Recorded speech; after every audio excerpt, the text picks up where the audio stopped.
The modern Republican Party, the party of Ronald Reagan, the party that Morton was helping back in those when you look just a little bit younger, not much, a little bit younger.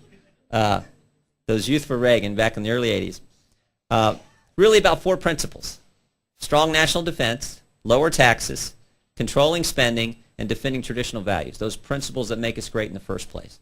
Those are the things we have to continue to articulate. When we do that, we always connect with the American people, and we always win. When we shy away from those four principles, it's when we lose. It's my judgment why we lost in 2006. Frankly, we just spent too much money. We were great. I mean, you think about President Bush, and God bless him. He did a lot of things, I think, right. He understood the tax policy. He was as solid as could be there. He definitely understood the terrorist threat. He was great on defending those values: life, family, marriage, those key fundamental principles and values. But when it came to spending, he was wrong, just plain wrong. And the voters said, you know what? If for our voters, it's not good enough to be solid on three of the four or two of the four. Our voters are principled people. The American people are principled people. They want us to be rock solid on all four. And when we got away from the spending thing, we paid for it in the election of 2006. And so it's important we do that. Let me just real quickly give you kind of a framework for evaluating where we're at now, what you're seeing the government attempt to do, and then I'll close and open up for questions. But I think it's important to understand we face three big challenges as a nation today. I said this when I first ran for Congress back in 2006, and I think it's every bit as true today. Three big challenges we face, and it's important we recognize these, and then again articulate how we're gonna handle them, how we're gonna confront them, and I'm confident we will. One thing again, you all raised your hand because you, just like me, believe this is the greatest country ever, and one of the hallmarks of this nation is whatever the obstacle, whatever the hurdle, whatever's in front of us, we always figure out a way to deal with it. We always figure out a way to overcome it. It's just part of being an American. But three big challenges we face. The first is the terrorist threat. And trust me, this is as real as it gets. I always tell folks, just a country boy from Western Ohio, and when we first got elected, first took office, January of 2007, one of the things they do is they take all the new guys, new members to the House, new members to the Senate, take you to the Pentagon, they give you a briefing. The first part of the briefing is just general stuff you need to know. You learn about, you meet the liaison from the Army, the Air Force, the Navy, things that a congressional office needs to know how you're going to deal with. If you got a family who's got a son or daughter serving, and some things that basic stuff, good basic stuff you need to know. Second part of the briefing is they say, okay, we're going to take you down to another room. You go down to the other room, and they take your BlackBerry, your cell phone, you walk in, they close the door, and it's this big room, biggest map of the world I've ever seen, and they actually flash the word secret on the screen. And you can't talk about what they tell you in there, but part of it is just the intimidating, here I am, a country boy from Ohio, sitting in this room at the Pentagon, and they're talking about what the world looks like. And it's serious. And it's important we remember that. When we're thinking about the kind of policies we're going to, it's important we remember there are people out there who do not like what we stand for and who want to do us harm. And we have got to understand that as we move forward as a nation. Second big threat, and it's what I've talked about already, is the economic challenge we face. I mean, it is real too. The emerging competitors in the international marketplace, this is real. There was a point in the past where politicians could do dumb things and it didn't really matter. Think about it. Coming out of World War II, we were going to be the economic superpower. We were the most free country. Europe was devastated. Japan was devastated. We were going to emerge as the greatest economic power in history, and we are. But today, with the competition we're now seeing from India and China, we have 304 million people in this country. China has 1,300,000,000 people in their country. They got 1 billion more people. Their economy is, it's growing. Now, obviously right now with this recession, all economies are depressed and we're in recession. But India has 800 million people. I mean, those economies, those big countries, the competition's now stiffer. We're at the point in history where it's incumbent upon the politicians to do it right for a change, to keep taxes low, get spending under control, and as I said, have an energy policy that has some common sense to it. So it's real important we understand what we're dealing with in an economic context and embrace those policies that have always worked. When you have low taxes, when you empower entrepreneurs and small business owners and families to go after their goals and dreams, pursue those things that have real meaning to them, good things happen. We saw it with Reagan. We've seen it whenever it's been tried. And then the third one, and again I've touched on this already, is this values debate that's going on in our culture. There is a debate over whose set of principles are going to win. And it's important that we never shy away from standing up and saying, you know what? There are certain fundamental principles that made us great in the first place, and we're going to defend them.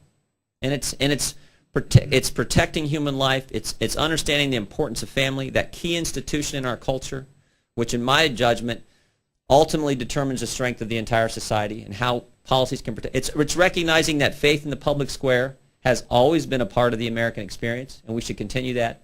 But it's also respect for the free market, respect for the work ethic, respect for those fundamental principles that make us great. And we should never back away from defending it, even though we know the press will never give us a fair shake. I mean, Morton brought up the Washington. We get the Washington Times in our office each morning, too. It's one of those papers that actually pretty objective and pretty fair.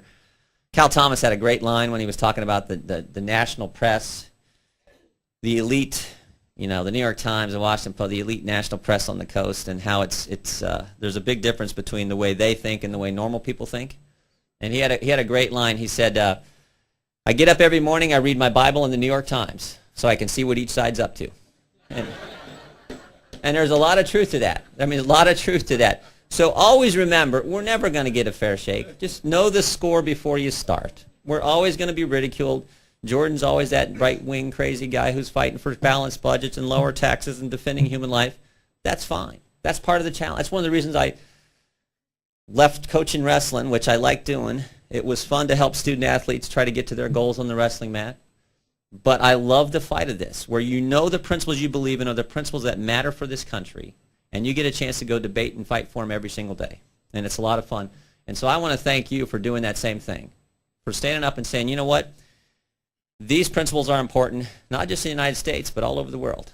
And it's important that we defend it. And the United States has to lead. The world is a safer and better place when the United States leads. Again, the only folks who don't understand that is the editorial page of the New York Times. Most Americans get that instinctively, and it's important we do that. I'll finish with this. How many of you ever seen the movie Chariots of Fire? Anyone watched it? If you haven't watched it recently, watch it. It's a great show. For those of you who haven't seen it, the storyline is we follow a handful of British athletes in the early 1920s as they're preparing to compete in the 1924 Paris Olympic Games in the sport of track and field. And you really focus in on two in particular, Eric Liddell and Harold Abrahams. Both gifted athletes, both wind up being Olympic champions. Abrahams in the 100-meter dash, Eric Liddell in the 400-meter dash. The most compelling scene, in my judgment, took place prior to the Olympic Games. They're both college-age athletes. Abrahams is from England, Liddell's from up in Scotland. Both sprinters, of course. Both had never lost a race, undefeated, winning all the races. And so being athletes, being competitors, they just had to know, if the two of us race, who's going to win? Who's the fastest guy? And so there was a competition put together. They invited the fastest guys from all over Europe. Came time for the meet. Stadium was full. I mean, this was the event to be at that day. This is like the Final Four coming up. This is the sporting event to be at that day. And so came time for the 100-meter dash. They lined them up, fired the gun, had the race, and it was Eric Liddell first, Harold Abrahams second. Track meet's over. Harold Abrahams is now sitting up in the empty stand. There's a young lady sitting beside him, a lady that he would later marry. And Harold Abrahams is looking down at the empty track, and he is replaying this race in his mind over and over again. And every time it's the same result. It's Liddell first and him second. Liddell first, Abraham second. And it is driving him nuts because he's never lost. And he's going through this, and he hates it. I mean, being a competitor, he hates losing. He's going through this exercise. The young lady turns to him, and she knows what's going on, but she asks a rhetorical question. She says, Harold, what's the problem? So you lost. You finished second. Second's nothing to frown about. You've won all the others. Why the long face?